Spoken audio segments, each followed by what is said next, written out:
देख रहे हैं इंडिया टाउन न्यूज, भारत की बात। गीत से राजनीति तक मैथिली ठाकुर का नया सफर।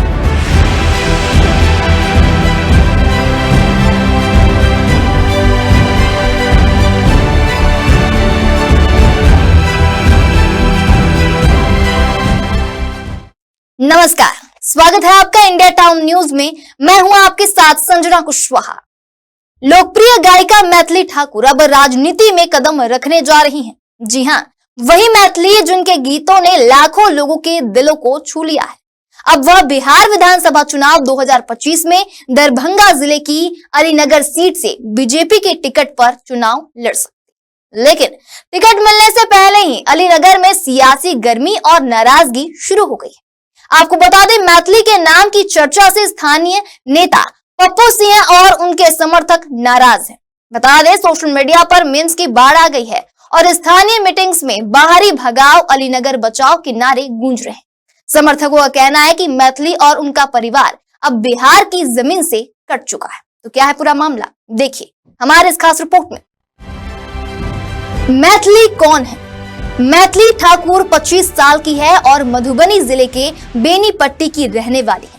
बचपन से ही उन्हें संगीत पसंद था। मैथिली ने लोकगीत और शास्त्रीय संगीत दोनों में अपनी आवाज का जादू दिखाया है। 2021 में उन्हें संगीत नाटक अकादमी का युवा पुरस्कार मिला। यूट्यूब और इंस्टाग्राम पर उनके लाखों फॉलोवर्स हैं। बिहार की बेटी कहलाने वाली मैथिली अब मंच से राजनीति के मैदान में उतरने को तैयार है।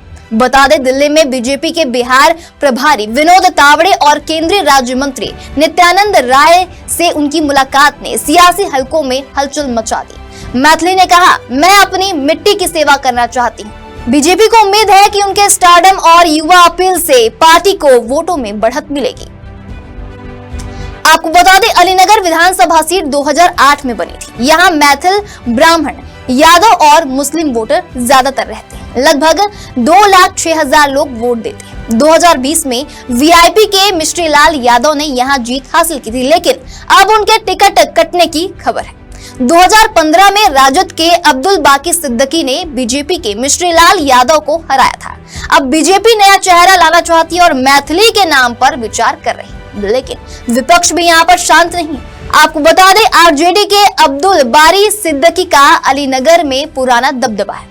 अगर वोट बटा तो बीजेपी का वोट बैंक कमजोर हो सकता है और आरजेडी को फायदा यहां पर मिल सकता है। तो वहीं अलीनगर में बीजेपी के स्थानीय नेता पप्पू सिंह पिछले 5 साल से मेहनत कर रहे हैं। उन्होंने गांव-गांव जाकर कार्यकर्ताओं को जोड़ा और बूथ मजबूत किया है। अब मैथिली के नाम की चर्चा से उनका गुस्सा और बढ़ गया है। आपको बता दें, स्थानीय कार्यकर्ता कह रहे हैं कि मैथिली और उनका परिवार बिहार की जमीन और मेहनत से कट चुका है। सोशल मीडिया पर मीम्स और नाराजगी की खबरें भी तेजी से फैल रही हैं, जहां कुछ कार्यकर्ता तो कह रहे हैं कि सितारे बन गए तो क्या, सियासत मेहनत से जीती जाती है, स्टेज की चमक से नहीं। अगर मैथिली को टिकट मिला तो पप्पू सिंह मैदान में निर्दलीय चुनाव लड़ सकते हैं। इससे बीजेपी का वोट बढ़ सकता है और आरजेडी को फायदा यहां पर मिल सकता है। वहीं पार्टी आलाकमान अब इस समस्या को हल करने की पूरी कोशिश कर रहा है।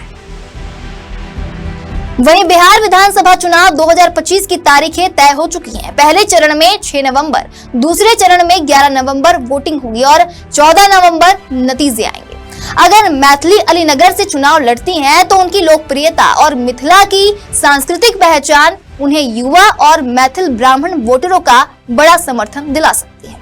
उनकी फैन फॉलोइंग बीजेपी के लिए फायदा साबित हो सकती है, लेकिन पप्पू सिंह जैसे पुराने नेता और स्थानीय नाराजगी पार्टी के लिए सिरदर्द भी बन सकती है। वोट बंटने से आरजेडी को जीत का मौका मिल सकता है।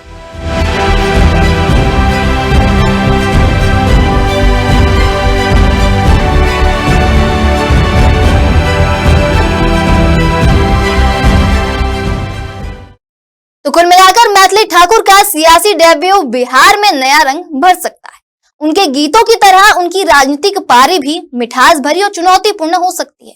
अब देखने वाली बात यहाँ पर यह होगी कि क्या वह अपने स्टारडम और मेहनत से अलीनगर को जीत पाएंगी या पप्पू सिंह और विपक्ष की चाल सब बिगाड़ देगी। अब इस मामले में आगे क्या होगा और क्या नहीं होगा, ये तो आने वाला वक्त बताएगा। हम आपको सारी अपडेट देते रहेंगे। देखते रहिए इंडिया टाउन न्यूज, भारत की बात। नमस्कार। आप देख रहे हैं इंडिया टाउन न्यूज, भारत की बात।